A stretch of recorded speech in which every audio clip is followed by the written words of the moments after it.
The morning light streams through my bedroom window as I click the login button, heart pounding with anticipation.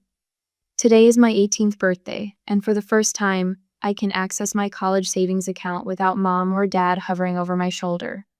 6 years of sacrifice about to pay off. 6 years of Friday nights spent serving greasy burgers to classmates celebrating without me. 6 years of maybe next time, when friends invited me anywhere that cost money. The page loads. I blink, thinking it's a mistake. I refresh the screen. $0.00. My fingers shake as I type the account number again, triple-checking every digit. The result remains the same. Nothing but emptiness where my future should be. That can't be right, I whisper to the screen. The wooden stairs creak under my feet as I make my slow descent. Each step feels heavier than the last, like walking through water. Through the kitchen doorway, I see them. Mom and Dad sitting at the table with untouched coffee mugs. Their postures are stiff, rehearsed. They've been waiting for me. The kitchen smells like cinnamon rolls, my birthday tradition. But the scent turns my stomach now. Dad clears his throat, not quite meeting my eyes. Madeline, we need to talk about your savings account. Mom's eyes are red-rimmed. Her hands clasped so tightly her knuckles shine white against her skin. What happened to my money? My voice sounds foreign to my own ears, too calm, too controlled for the storm building inside me. Dad shifts in his chair. Your brother needed a fresh start after rehab, with the baby coming and everything. We had to help him. Mom cuts in, a tear sliding down her cheek. Brandon needed a stable home for his new family. You gave him my college fund? The words taste like metal in my mouth. We used your savings to help with the down payment on Brandon's house. Dad confirms, his voice taking on that familiar tone he uses when he's decided something is non-negotiable. $14,000 goes a long way toward getting your brother back on his feet. A movement in the doorway catches my eye. Brandon leans against the frame, arms crossed over his chest. His smirk makes my blood run cold. Thanks for helping us out, sis, he says with a casual shrug. Real lifesaver. Memories flash through my mind. 16 years old, rushing from school to make my diner shift. The worn leather notebook Grandpa gave me where I tracked every penny earned. The pride in his eyes when I showed him my growing savings. The ritual of handing my paychecks to Mom and Dad each month, trusting them to keep my future safe. You have that scholarship, Mom says, wiping her tears with a tissue. You don't need this money like Brandon does. What about textbooks, rent, food? My voice rises despite my effort to stay composed. Dad waves his hand dismissively. You can get student loans like everyone else. Brandon has a child on the way. You're just going to college. Just going to college, the words echo in my head. Just the thing I've worked toward since I was 12.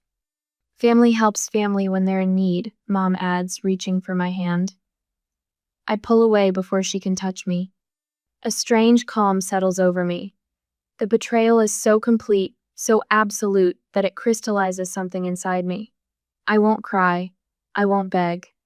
I won't explain to them the value of what they've stolen.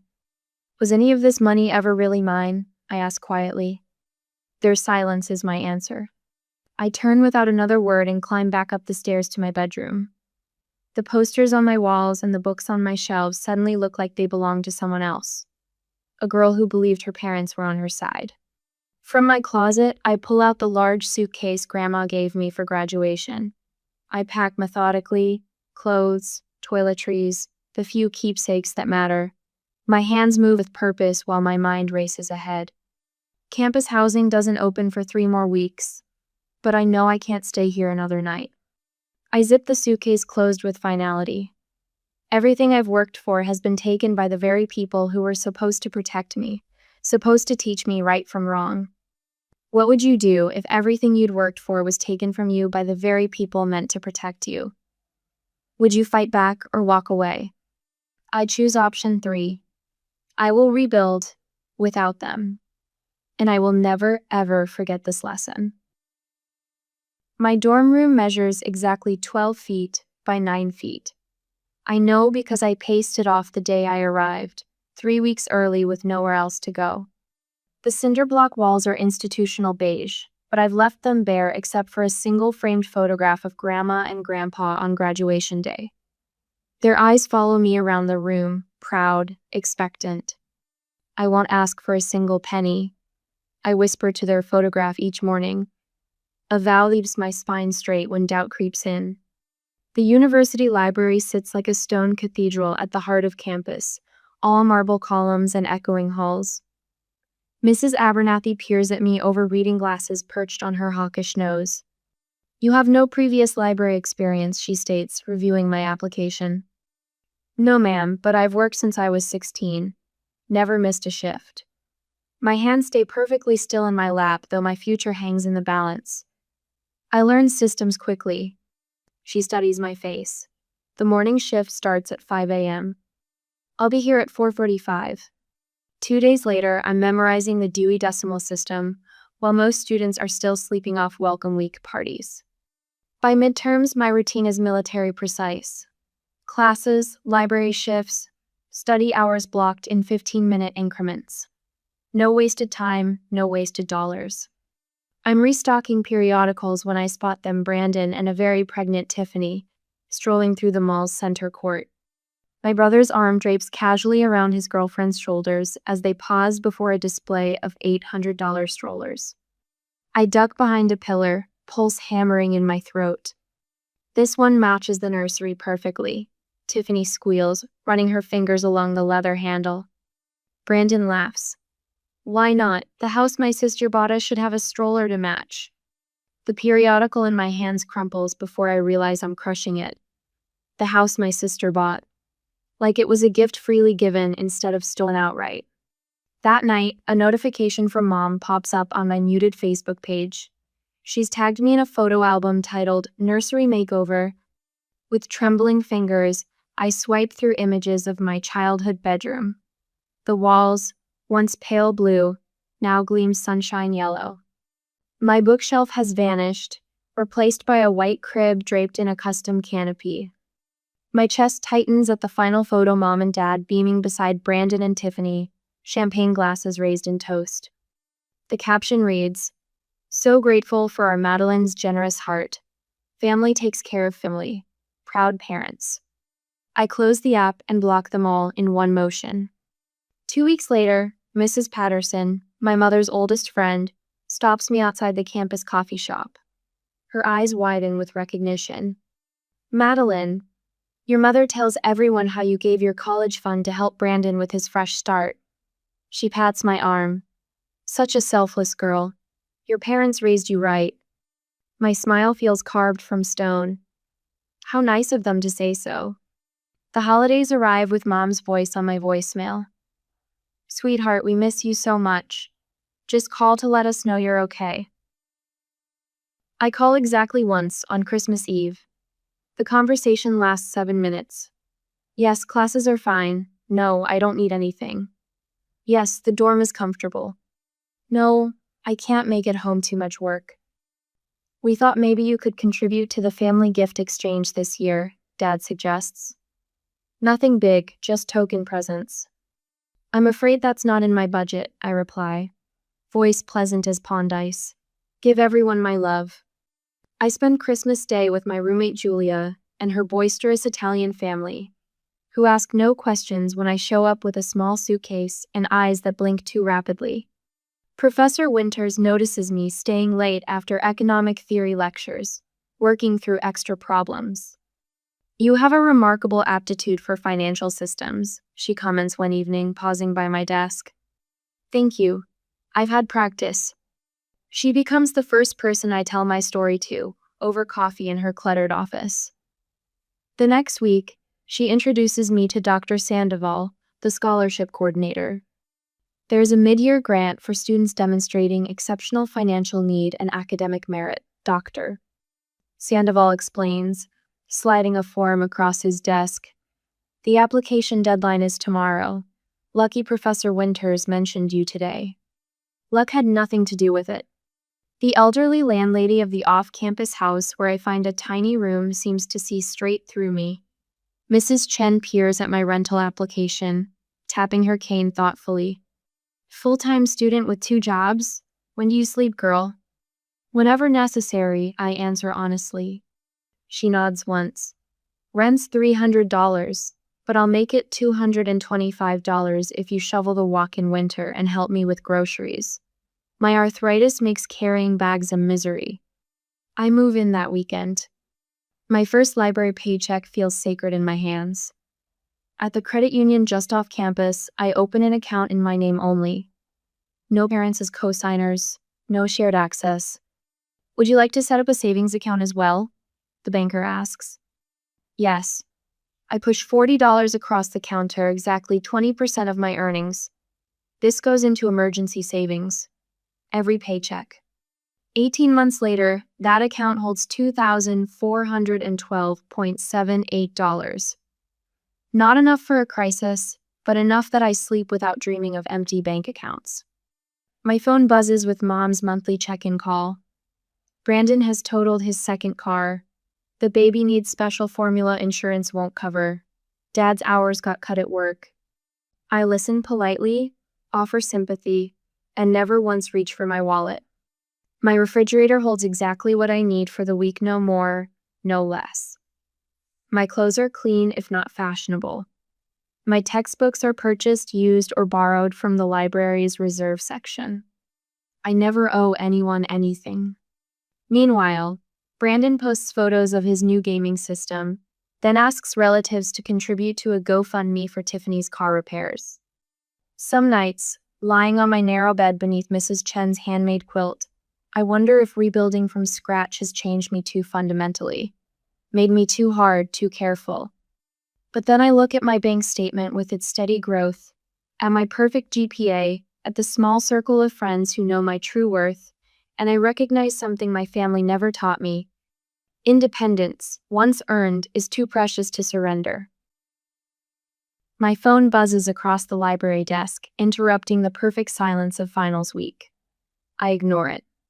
The economics textbook in front of me demands my full attention. Professor Larson's exam is legendary for its complexity, and I need this A to maintain my scholarship. The phone buzzes again and again.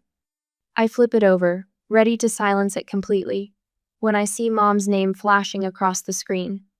She hasn't called in months, not since I declined their Thanksgiving invitation.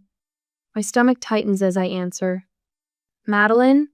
Her voice breaks on the second syllable of my name. Oh God, Madeline.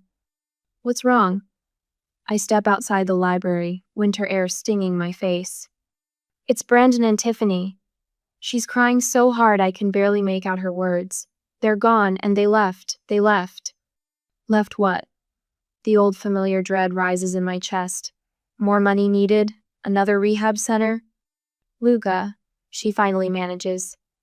They left Luca on our doorstep with a note. Your brother and Tiffany just drove off. They left their baby with us. 3-year-old Luca. My nephew, whom I've only seen in the handful of Facebook photos Mom still tags me in. The innocent child who sleeps in what was once my bedroom, in the house my money helped buy. I'll be there in 2 hours, I hear myself say, already calculating how many finals I'll need to reschedule. The toys scattered across the living room floor are the first thing I notice. Plastic trucks and stuffed animals create an obstacle course in a space that once showcased Mom's decorative pillows and Dad's sports memorabilia. The house smells different to peanut butter and apple juice instead of Mom's potpourri. Dad stands in the kitchen doorway, coffee mug clutched in his hand. 2 years have carved deep lines around his eyes and mouth. His shoulders stoop forward as if carrying an invisible weight. Madeline, he says, my name sounding strange in his mouth after so long. Mom appears behind him, hair hastily pulled back, eyes puffy and rimmed with red. Thank God you're here, she whispers, moving toward me as if to hug me, then stopping short when I shift my weight backward. A small voice calls from the living room. Gamma? Juice? I step around my parents and see him for the first time in person. Dark curls like Brandon's, but Tiffany's blue eyes. Luca sits on the floor in dinosaur pajamas, little fingers working to stack blocks that keep toppling over. He looks up at me, unafraid of this stranger in his grandparents' house. Hi, he says simply. Hi, Luca, I reply, my voice softening without my permission. I'm your Aunt Madeline. They never really got clean. Dad's confession comes after Luca has finally fallen asleep on the couch, thumb tucked in his mouth. We thought the house would give them stability, but we've been helping them financially, Mom adds, not meeting my eyes. Paying their utilities when they couldn't. Buying groceries. You mean when they spent their money on drugs instead? I say, the words flat and hard. Mom flinches but doesn't deny it. She pulls a crumpled note from her pocket and hands it to me. Tiffany's looping handwriting sprawls across the page. We can't do this anymore. Luca deserves better. Tell Madeline she was right about everything. She should raise him. She's the only one who has her life together. Don't try to find us. The note trembles in my hand. You knew, I say, looking between them. You knew all along Brandon hadn't changed, and you kept giving them money anyway. He's our son, Dad says, as if that explains everything. I walk to the window, watching snow begin to fall outside. And I'm your daughter. That didn't stop you from taking everything I worked for. The silence that follows is heavy with unspoken guilt. It would just be temporary, Mom says over breakfast the next morning, her voice carefully casual. Until we figure something out. What would be temporary, I ask, though I already know. You moving back home. She stirs her coffee, not looking up. Family responsibility comes first, especially with a child involved. Dad clears his throat. You could transfer to the community college, or take a semester off. Luca needs family right now. I watch Luca across the table, happily smashing banana into his mouth. None of this is his fault. He's just a child abandoned by parents who couldn't overcome their demons. What your grandparents would expect, Mom adds softly, playing her strongest card. They always taught us that blood is thicker than water. My scholarship, my carefully planned course schedule, the library job that pays my rent, the life I've built from nothing after they left me with nothing. All of it sacrificed for Brandon's mistakes. Again. That night, Luca wakes crying from a nightmare. I reach him before my parents, lifting his small body from the makeshift bed on the couch. Mama, he whimpers, his tears soaking into my shoulder. Shh, you're safe, I whisper, rocking him gently. I've got you. He falls back asleep against me, his breathing deep and even. I stand by the window, watching the streetlights illuminate falling snow, and think about the economics final I'm missing tomorrow morning. I love this child, this blameless boy who shares my blood but not my wounds. But I also love the future I've fought for, the independence that cost me everything to gain. Dawn breaks across the snow-covered yard as clarity settles over me like a blanket. I know exactly what I need to do. I've made a decision. I announce the next morning, my voice steady as I place my coffee mug on the table. My parents look up, hope in their eyes that quickly fades as they register my expression. I won't be moving back home or dropping out of school. I meet their gaze directly. That wouldn't solve anything. It would just create a new cycle of resentment. But Luca, Mom begins, needs stability and proper care. I finish for her, which is why I've researched the appropriate legal channels. Child Protective Services can help establish temporary guardianship while ensuring Luca's needs are met. Dad's face darkens. You're calling the authorities on your own family? I'm ensuring my nephew gets the support he deserves. I pull out my phone. You can apply to be his legal guardians. I'll provide whatever character references you need. I'll visit regularly and help financially when I can, but I won't sacrifice my future because Brandon and Tiffany couldn't face theirs. Mom begins to cry, but I see something in Dad's eyes, a reluctant respect perhaps. I dial the number I researched last night, while Luca slept in my arms. This is the right thing to do, I say, as much to myself as to them. For all of us. The manila folder in my hands contains everything I've gathered about our situation. Bank statements, employment records, medical reports. I've labeled each section with color code tabs. Preparation has always been my shield. This is impressive. Miss Vargas, the CPS caseworker, flips through the pages, her expression neutral but her eyes sharp. We sit in her cramped office surrounded by filing cabinets and framed credentials. The scent of burnt coffee lingers in the air. Luca needs stability, I say, keeping my voice level despite the tightness in my chest. My parents can provide that with proper support. I've outlined what I can realistically offer: weekend visits, emergency backup care, contribution to a proper savings account for his future education. Miss Vargas studies my face. And your education? Won't be interrupted. My knuckles whiten around my coffee cup. I've worked too hard to abandon it now. She nods, understanding in her eyes. Many people in your position would drop everything. That wouldn't serve anyone in the long run. The words taste like truth and guilt mixed together. Dad's voice booms through my cell phone speaker as I walk across campus. You're breaking up this family. Your mother hasn't stopped crying since your meeting with that woman. I dodge a student on a skateboard, tucking the phone closer to my ear. I'm trying to make sure Luca gets what he needs without sacrificing everything I've worked for. Family comes first, Madeline. Always. The hypocrisy stings like winter air against bare skin. Like when you put Brandon first, or was that different? His silence says everything. That night, Mom leaves 3 tearful voicemails. The next day, Aunt Carol texts that I should be ashamed. Uncle Rick calls to remind me that family sticks together. None of them mention the money that was taken from me. Through my apartment window, I watch a cardinal land on a snow-covered branch. Red against white, so vivid it hurts my eyes. I let the calls go to voicemail. Mrs. Hernandez, my high school counselor, signs her name with a flourish on the statement of support. I've known this family for years, she says, sliding the paper across her desk. Your parents mean well, but they've always had blind spots where Brandon is concerned. Thank you, my voice catches. Her hand covers mine briefly. You're doing the right thing, setting clear boundaries. Some people only respect what they can't walk over. The university dean grants me flexibility for assignments during this crisis.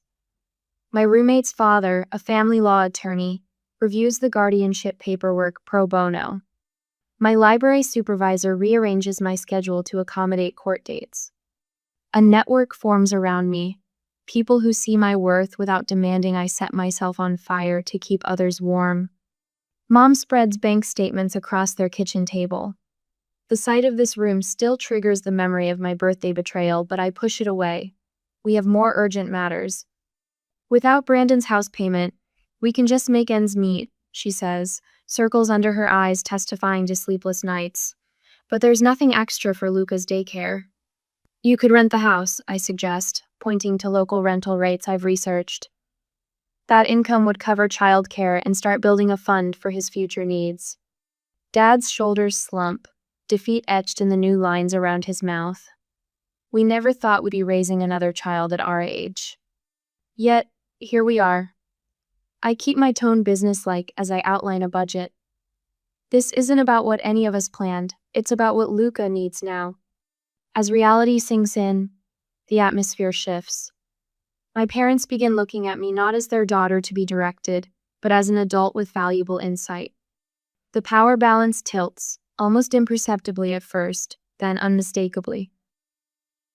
Twilight paints the backyard in blues and purples. Dad joins me on the porch steps where I sit watching Luca chase fireflies. For several minutes, we share the silence. We failed both of our children, he finally says, the admission visibly painful. Brandon with too much protection, you with too little. The words unlock something in my chest. Not forgiveness exactly, but acknowledgement. Your intentions weren't bad. Intentions don't matter much in the end, do they? He rubs his palms on his knees. Results do. Mom appears in the doorway, her face tear-streaked but calm. We enabled Brandon for years, gave him everything, fixed every mess. Her voice breaks. Look where that got him. Look where it got us all. Luca runs to me, tiny hands full of grass and dandelion fluff. I lift him on my lap, his weight solid and warm. You can start doing better now, I tell them, with Luca.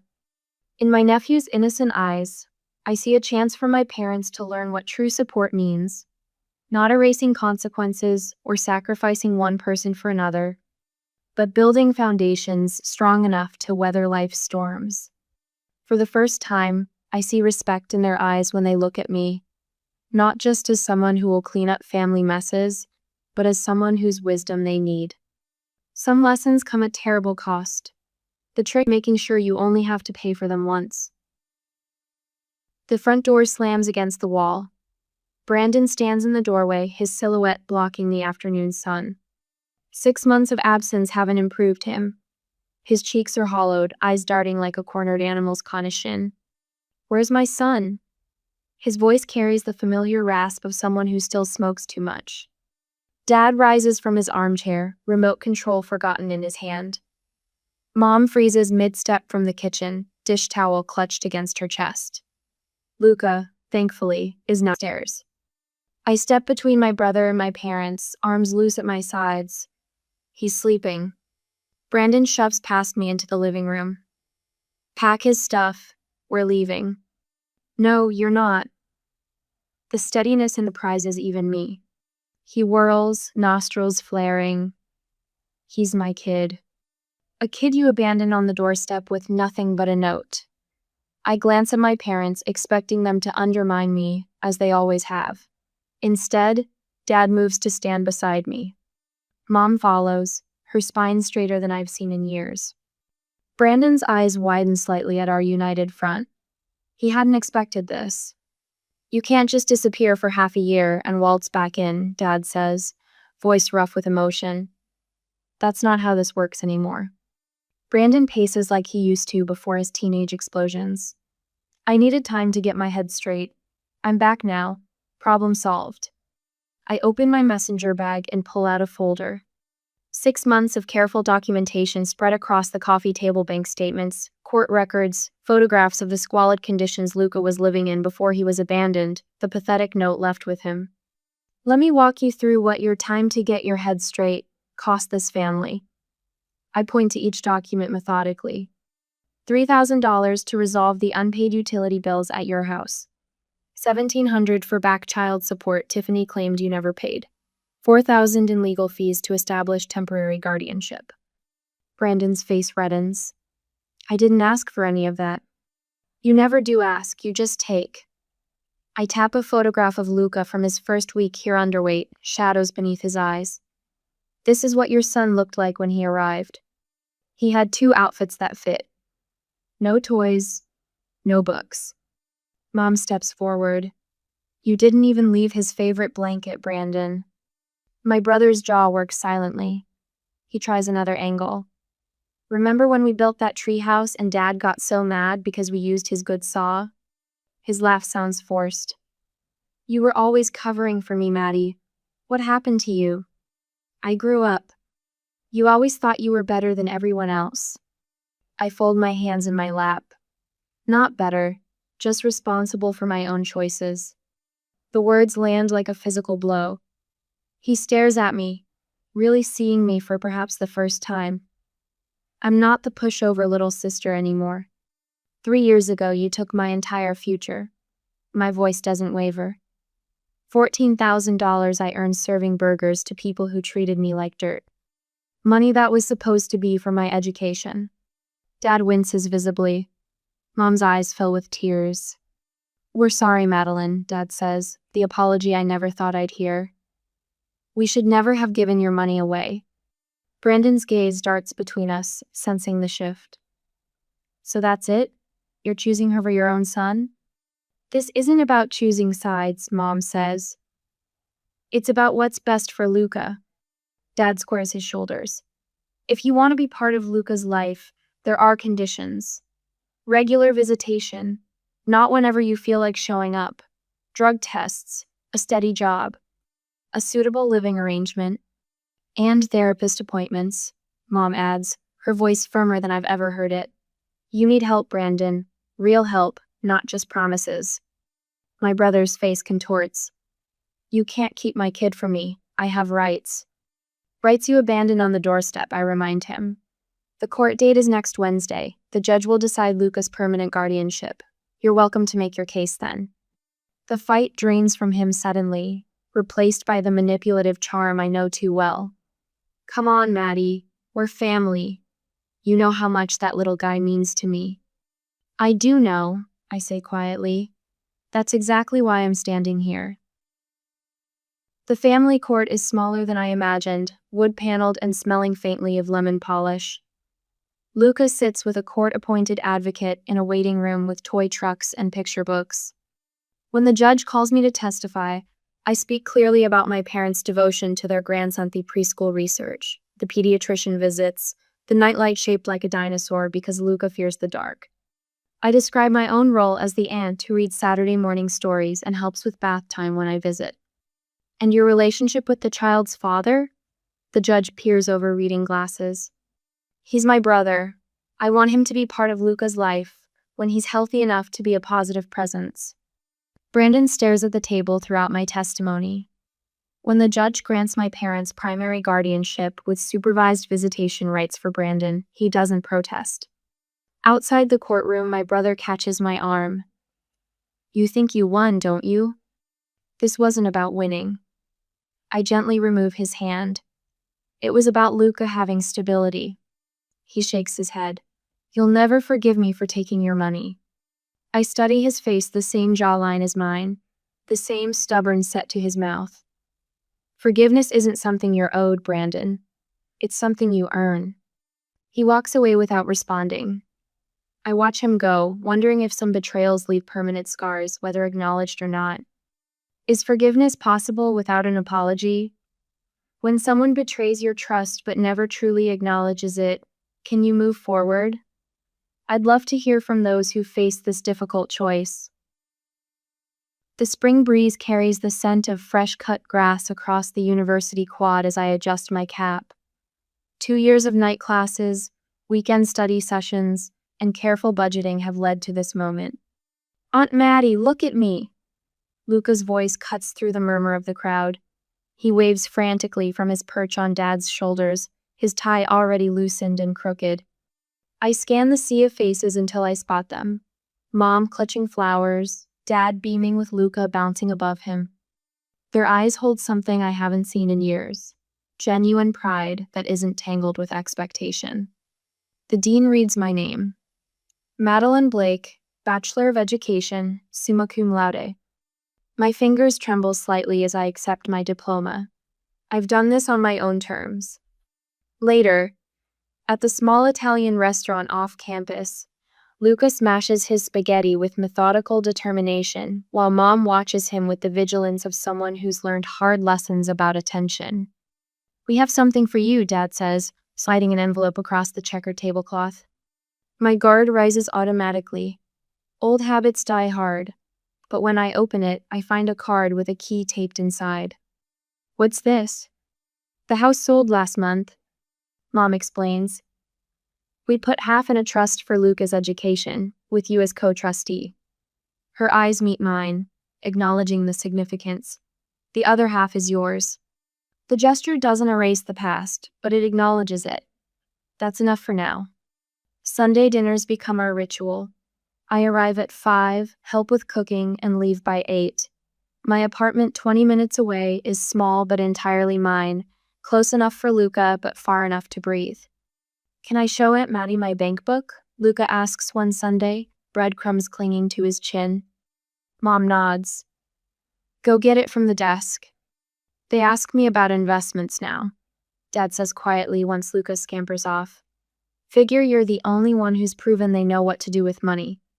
The words matter more than the late acknowledgement. Brandon appears occasionally like a storm that never quite makes landfall. His supervised visits with Luca happen at the community center, and I make myself scarce those days. His sobriety comes and goes like seasons, but my boundaries stand firm as stone walls. I can forgive without becoming vulnerable again. Quarters are worth 25 cents. I explained to Luca at the kitchen table, arranging coins in neat rows. How many make $1? His small fingers push 4 quarters together. 4! That's right. And where does money go when we want to save it? He points to the blue ceramic piggy bank we painted together last month. In Mr. Oink. Mom watches from the doorway, something unspoken passing between us. She sees me teaching him what they should have taught me. Will you help me count my money, Aunt Maddie? Luca asks, his innocent question bridging past and future. Always. I promise. My new office at the university still smells of fresh paint. Assistant Professor Blake, says the nameplate. The window overlooks the same quad where I received my diploma. On my desk sits a framed photo of Luca flanked by Mom, Dad, and me at his 6th birthday. Beside it stands a mason jar labeled House Fund in my precise handwriting, containing the first installment of my savings. I run my fingers over the smooth glass, remembering the leather notebook Grandpa gave me and all the lessons since. Family isn't about blind sacrifice, it's about helping each other grow in the right direction. We're learning together, one Sunday dinner at a time.